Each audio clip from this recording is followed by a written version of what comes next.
Hey, what's going on, people? 34, and let's talk about Trump and Biden. Everyone's going to be going to the polls in November, and everyone's going to be trying to choose their new president. But right now, let's stay away from the left wing at the moment. Let's focus on the right wing media. Let's focus on what Fox is doing now. Now, Fox has released their current polls, and these current polls are the swing states. Now, these three states are key to winning the presidency. Now, when you think of things like Pennsylvania, Michigan, Florida, those are swing states which Hillary Clinton lost. And those are states that Obama did well in, and Biden. Yeah. So you would look to think that Biden would capitalize on whatever is going wrong in those states. Well, Fox News is saying it just like it is. And I think the key to this is one thing before we go into the numbers. I think early on in January, Joe Biden came out and said, this is very dangerous, what's going on now in the world. There's going to be a lot of losses and we need to be prepared. Yeah? Trump was saying, oh, everything is fine. We're going to fly through it. There's no danger. It's going to get better when the weather gets warmer and it will be back to work before Easter. And look what's happened. So if you're a voter and you've listened to those two statements, you're paying attention to the person who was talking sense. I mean, there's nearly 1 million infected. So when you think about Joe Biden, you're thinking, well, this man talks sense and he's talking the truth. Whereas the other guy is living in Wonderland. And that's key for voters. Remember, guys, in the last election, Donald Trump won these states. Yeah? And what's happening now is we've seen two things happen. We've seen a divide in the immigrant vote, Latino, Black, etc. We've seen a divide there. So Trump is losing that vote, whereas before he had some of it. The other thing is the moderate vote. That's the biggest question here. The moderate vote is the key issue in this election. Why? Because Bernie Sanders was too far left and people didn't want extreme. They wanted normal again, even though normal's what got them into Donald Trump in the first place. But people wanted normal again, and Joe Biden is considered the normal.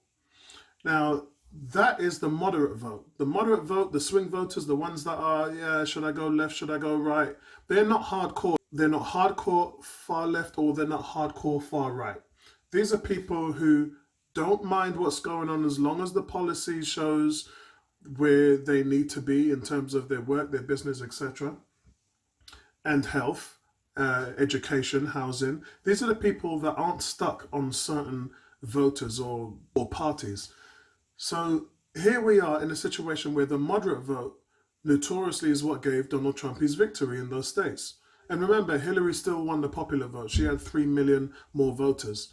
Well, we're getting into a situation now where that number is going to be exceedingly higher because the moderate vote is leaving Donald Trump.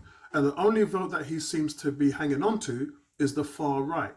So let's take Pennsylvania. Pennsylvania is the state that Donald Trump drove in and said, we're going to open up all of your factories. We're going to bring back all of your jobs. And everyone went, yay. Friend of mine, big shout out to G, who's from Pennsylvania, and his mother's there, who voted for Trump as well. And she's come out and just like everybody else and said, those factories that they said they were going to open up and give our jobs back haven't been opened and will not be opened. Most of them, 7 of the factories, were said to have construction issues, asbestos and things like that. And the state had said that they were actually planning on knocking those factories down rather than building them back and opening them up and giving people their jobs. So for what people voted on in terms of the ticket, that our jobs are coming back and these factories are going to open up, that's not true. And it hasn't happened and it will not happen. So this doesn't surprise me, the numbers that we're looking at now. So Pennsylvania now is showing a 50% to Biden and 42% to Trump. It's an 8-point swing. That's overall. But for the retired, which is the baby boomers, that's the key voters who voted Trump in, it's a 51% Biden and 44% Trump.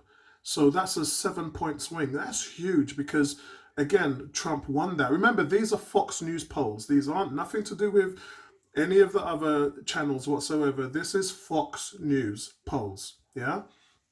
So that's on their website, and those are the people who are going in and voting. So this isn't anything to do with the moderates or the left wing. This is right wing media. yeah, talking to right-wing voters. So let's move to the next one. Michigan. Michigan's a state where Gretchen, who I said is going to be Biden's running mate. I think she's going to be Biden's VP. But let's see what happens here. Again, a state that Hillary lost because she actually never even brought her campaign there. It's gone into Biden 49%, Trump 41%, another 8-point swing. But that's not the key to this. Here's the key right now. The over 65s, the baby boomers, the people that voted Trump in, Biden 56%, Trump 38%. That is an 18-point swing. Fox News voters in favor of Biden. So this is astonishing. The last state, Florida, very important as well. Another state that Hillary has struggled with, and also another state that Biden wiped the floor with Bernie Sanders in the recent Democratic nominee elections. In Florida, we've got a 46% in favor of Biden and 42% favor in Trump. But in the retired, and there's a lot of them in Florida, we've got a 52%. We've got an even bigger spread. We've got 52% voting in favor of Biden and 42% in favor of Trump. So that's a 10-point swing. So that is a huge state. That's where the battlegrounds normally happen massively in the elections. So as you can see, again, Fox News, not CNN and CNNBC or New York poll or whatever.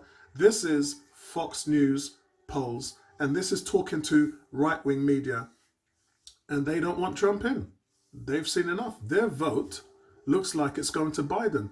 So for all those people that are saying, Trump's going to win again, because you have to look at the numbers, you have to look at what happens in the meantime, you have to look at why the victory was won in the first place, not just anything else. We know that the likes of Mitch McConnell took a long time in trying to set new precedents for security against Russian interference. There was 3 times that it went to vote for Senate and 3 times he blocked it. Finally, he's given in because it really looks like that the only way that Trump can win the election is if there's interference by foreign powers. And now that that's been shored up, they've had a lot of programs that have opened up now to try and deal with the hacking situations. So that's good. That means people's going to feel safe about making their vote.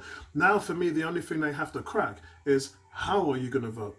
Is it going to be by electronically? Is it going to be by an app? Is it going to be by letters? And that's the thing, I don't really trust anything electronically. The letters isn't bad because a lot of people, remember guys, vote by letters anyway. A lot of early voting is done by letters. And one's got to think that by the time we get round to November, that you will be allowed to go out and vote in polling stations and people will be tested. We're talking about testing, that's enough for America for now.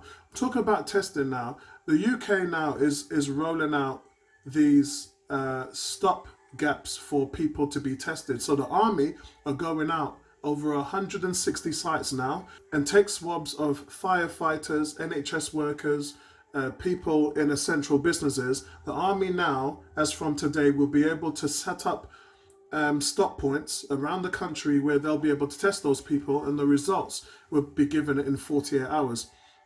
I don't know how they're going to do with the results. Maybe it's going to be regionally, maybe it's going to be on a website, I'm not sure. But this is great news for the UK because now they'll be able to test people like care homes.